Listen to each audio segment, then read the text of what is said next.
vai viajar para o exterior, precisa de dólares, o dólar vai subir, vai cair, essas preocupações afetam a vida de todo mundo, né? Ou de quem está indo viajar, ou quem tem dívida.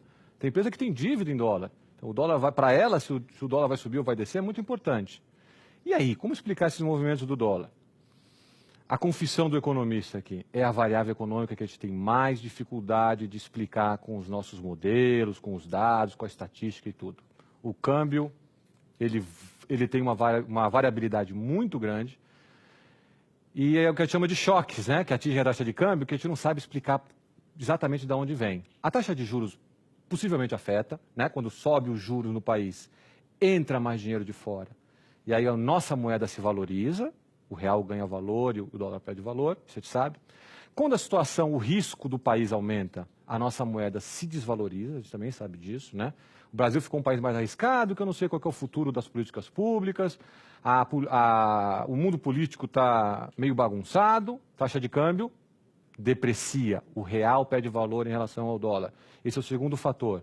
E o terceiro fator é a taxa de juros fora do Brasil. Se o Banco Central dos Estados Unidos, por exemplo, começa a subir os juros, como os Estados Unidos é uma economia mais segura do que a nossa, os capitais saem daqui e fluem para lá. Na hora que ele faz a pressão para sair do Brasil, deprecia a taxa de câmbio. Então, se você tem, por exemplo, dívida em dólar e está preocupado com esse movimento, se você vai viajar para o exterior e está preocupado com esse movimento, a recomendação sempre é comprar uma proteção de câmbio, né? Tem produtos financeiros desenhados para isso, para se proteger de câmbio.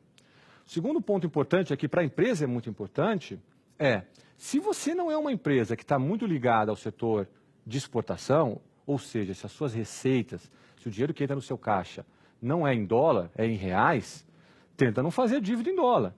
Às vezes a dívida em dólar é tentadora porque ela está meio barata, né? A taxa de juros lá fora, por exemplo, está mais baixa. Mas se o câmbio dá um movimento muito grande, a sua dívida sobe, mas a sua receita, que é em reais, fica paradinha.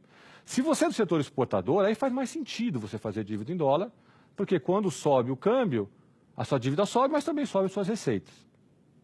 Então, para dívidas e para as pessoas, para as empresas, desculpe, e para as pessoas que vão planejando viajar, tem que fazer um planejamento para se proteger das oscilações da taxa de câmbio.